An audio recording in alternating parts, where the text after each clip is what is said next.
जय श्री कृष्णा, राधे राधे। आप सभी का ब्रज दर्शन ब्लॉग में स्वागत करती हूँ। आप सभी को योगिनी एकादशी की हार्दिक शुभकामनाएं हैं। आषाढ़ मास के महीने में कृष्ण पक्ष की एकादशी तिथि भगवान विष्णु के 5वें अवतार भगवान वामन को समर्पित है और इसे योगिनी एकादशी के नाम से जाना जाता है। इस दिन भगवान विष्णु के भक्तों द्वारा किए जाने वाला व्रत या उपवास योगिनी एकादशी व्रत कहलाता है। अंग्रेजी कैलेंडर के अनुसार यह व्रत जून या जुलाई में पड़ता है। एकादशी तिथि का प्रारंभ हो रहा है 1 जुलाई प्रातः 10:26 से। एकादशी तिथि समाप्त 2 जुलाई प्रातः 8:42। योगिनी एकादशी निर्जला एकादशी ज्येष्ठ शुक्ल पक्ष एकादशी के बाद और देवसौनी एकादशी आषाढ़ शुक्ल पक्ष की एकादशी से पहले आती है। योगिनी एकादशी व्रत कोई भी व्यक्ति कर सकता है, चाहे वे युवा हो या वृद्ध हो, और उन व्यक्तियों के लिए है जो किसी भी तरह की बीमारी या स्वास्थ्य समस्याओं से बचना चाहते हैं।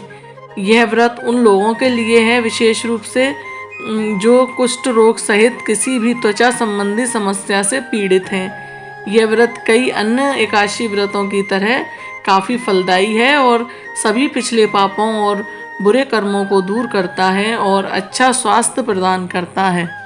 इस व्रत में गरीब ब्राह्मणों को दान देना चाहिए। इस व्रत के प्रभाव से पीपल का वृक्ष काटने का पाप का विनाश हो जाता है और स्वर्ग लोक की प्राप्ति होती है।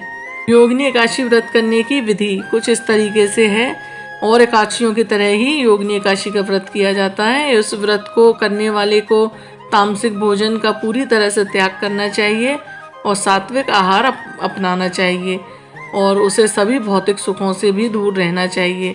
भक्त को सकारात्मक सोचना चाहिए और भगवान विष्णु की तस्वीर या मूर्ति पर फूल और मिठाई चढ़ाते हुए उनसे कल्याण की प्रार्थना करनी चाहिए।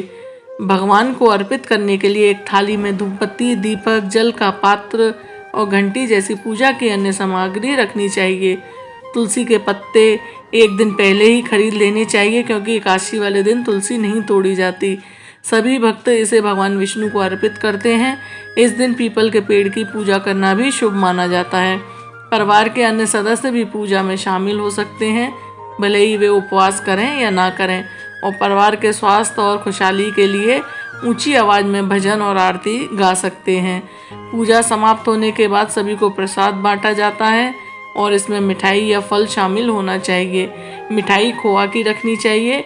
खोए की मिठाई ही व्रत में खा सकते हैं। एकादशी के व्रत में रस की मिठाई या कोई भी और अन्य तरह की मिठाई नहीं खा सकते, सिर्फ खोआ की मिठाई ही खा सकते हैं। व्रत रखने वाले को ये याद रखना चाहिए कि उसे 1 या अधिकतम 2 बार बिना अनाज या नमक का खाना चाहिए। उसे बार बार पानी पीने से भी बचना चाहिए। जैसे आप कोई व्रत रखने में असमर्थ हैं तो दिन में जैसे आलू या इन चीज़ों का सेवन कर सकते हैं। एकादशी के व्रत वाले दिन जैसा कि सबको पता है कि अनाज नहीं खाया जाता।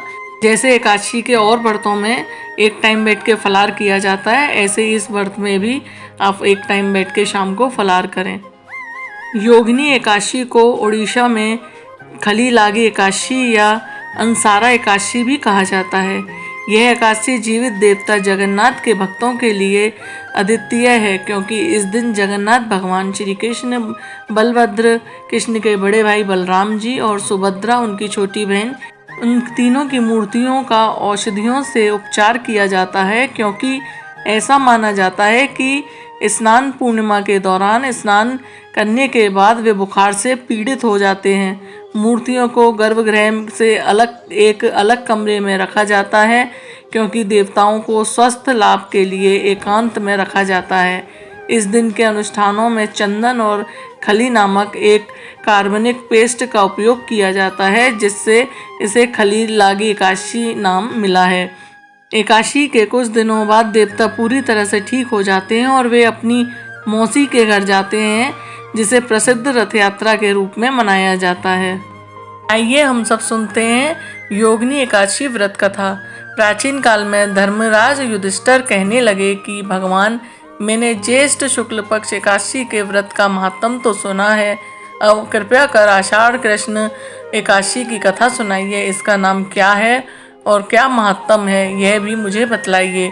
श्री कृष्ण कहने लगे कि हे राजन, आषाढ़ कृष्ण एकादशी का नाम योगिनी है। इसके व्रत के समस्त पाप नष्ट हो जाते हैं। यह इस लोक में भोग और परलोक में मुक्ति देने वाली है। यह तीनों लोकों में प्रसिद्ध है। मैं तुमसे पुराणों में वर्णन की हुई कथा कहता हूँ, ध्यान पूर्वक सुनो। स्वर्ग धाम की अलकापुरी नामक नगरी में कुबेर नाम के एक राजा रहा करते थे। वह शिव भक्त था और प्रतिदिन शिव की पूजा किया करता था।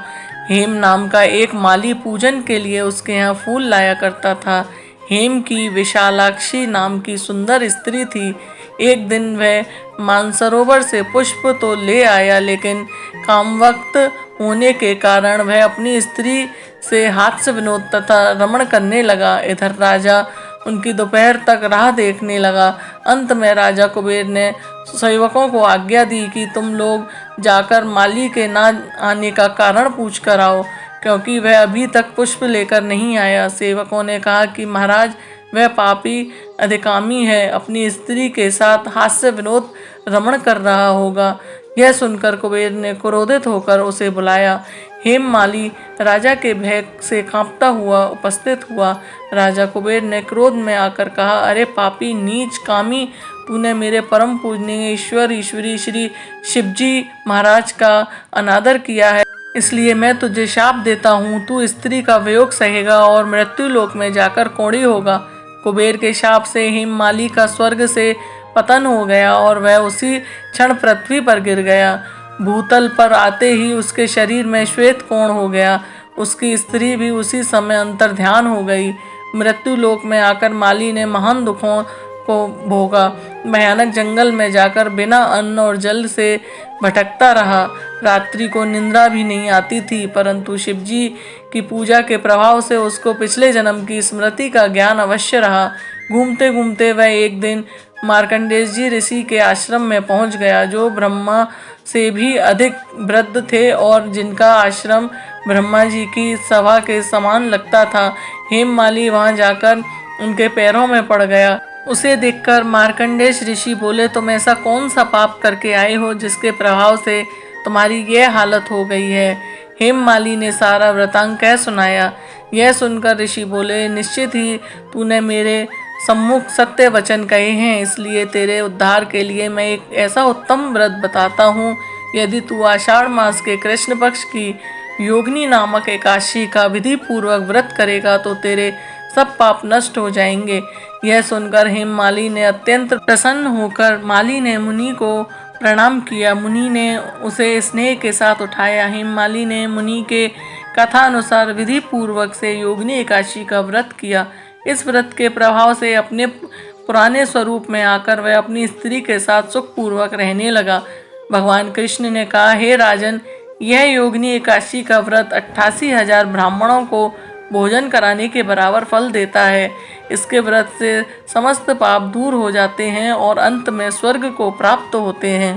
बोलो श्री हरि विष्णु की जय। जानकारी पसंद आई हो तो आप अपने मित्रजनों परिवारजनों के साथ इसे साझा जरूर करें और वीडियो को लाइक करें और चैनल पर नए आए हैं तो चैनल को सब्सक्राइब अवश्य करें। मिलती हूँ एक और नई जानकारी के साथ, तब तक के लिए जय श्री कृष्णा, राधे राधे।